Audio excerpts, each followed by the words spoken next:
Now, let's discuss that further with Tony Gosling, historian and investigative journalist, joining us from Bristol. Mr. Gosling, it's great to have you with us. I wanted your initial thoughts on the Amnesty International's report on October the 7th. How much of that report reflected genuine investigative work, do you think?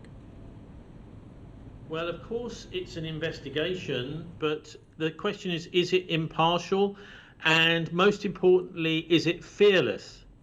Because any investigator, I mean, I myself am an investigative journalist, you have to pursue the story however difficult it becomes. And quite often, a big organization like Amnesty will be threatened. So they will be, for example, finding evidence and information from witnesses, if they're looking carefully, that involves Israeli forces killing Israelis. This was clear right from the very start, after the 7th of October.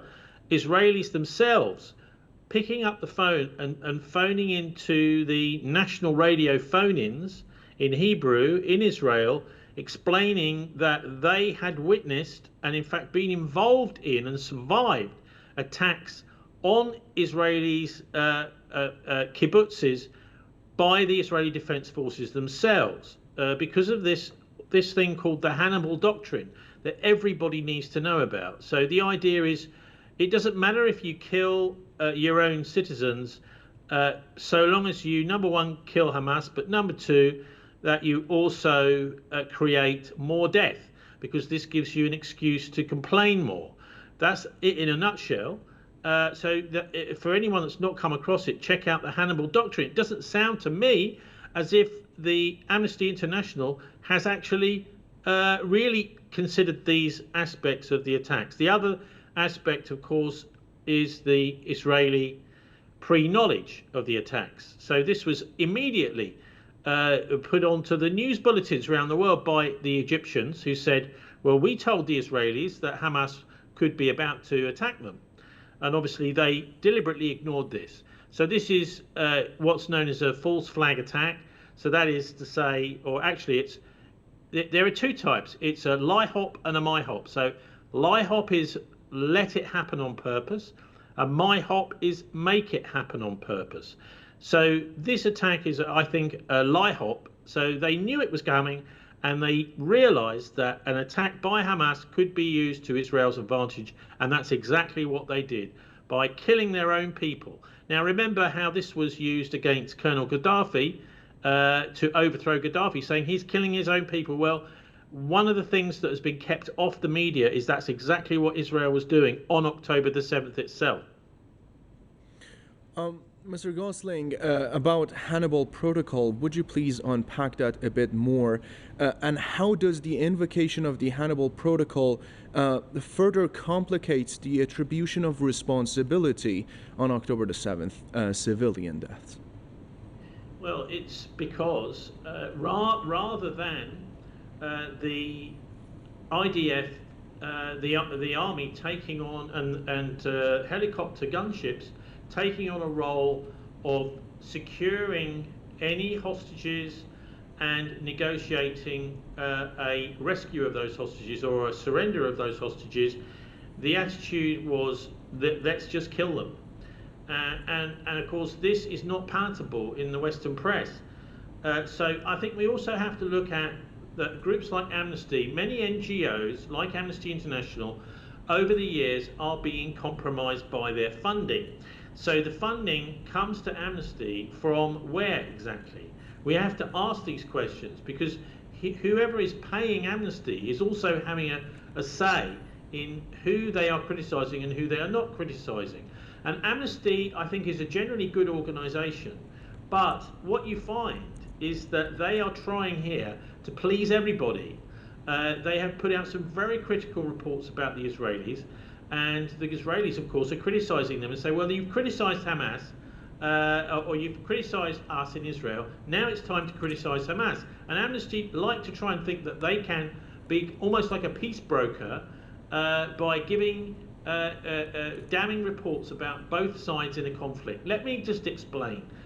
something like 170,000 people, it looks like now, may have been killed by Israel in Gaza, specifically in Gaza. The numbers are very difficult to estimate. There's so many people who've been killed under rubble, bodies have never been recovered.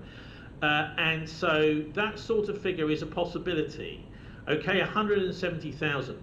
Amnesty have got to weigh what they're doing based on the number of casualties on both sides. And of course, the Palestinians have been the horrific victims of this genocide.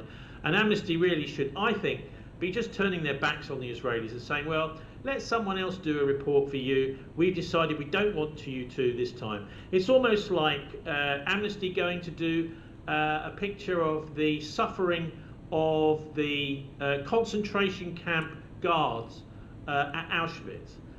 You can't really, you cannot really say that it's an equal fight, an equal battle, and that equal reports need to come out on both sides. How can you have a balance between truth and lies? How can you have a balance between a suffering people for decades and a genocidal maniac country, a terrorist nation that is killing people as they have been during the genocide at a rate of hundreds a day? You can't balance between the two, and that, it seems to me, is what Amnesty is trying to do here. And my final question, Mr. Gosling, does this report meaningfully affect the ICJ and ICC processes? Well, it may be used as evidence, but you know, it's possible. But you have to understand that countries like Britain and the United States have been backing. And you know, I feel terribly ashamed as a Brit about our leaders, but not about the British people as involvement in all this. I think with the legal processes that are going through have been painfully slow and pretty ineffective. Although it does look as if it's blocked people like Ben Gvir and potentially Benjamin Netanyahu from visiting certain countries. I think it needs to go much further than that, and many more countries need to embrace it. But you know, I think people need to understand that our leaders in the West, particularly in Brussels and in Washington, do not represent the people in these countries. We've seen amazing support for the Palestinians, a complete understanding, particularly with the Irish history, the Irish troubles and the struggles of the Irish people against the British Empire, and the troubles in the 1970s and 1980s here and 90s in Britain. The people in this country have a very good understanding. And let's not forget, we have at least 7 people now in London who have been on hunger strike now for a couple of weeks, who have been hardly reported in the press in Britain, who may possibly die of hunger because they have been put in prison supporting the Palestinians. And the people around the country support these hunger strikers. They certainly don't support the genocidal Israelis or those within the British establishment who've been helping this genocide. The British people don't support them at all. Tony Gosling, historian and investigative journalist, joining us from Bristol. Thank you.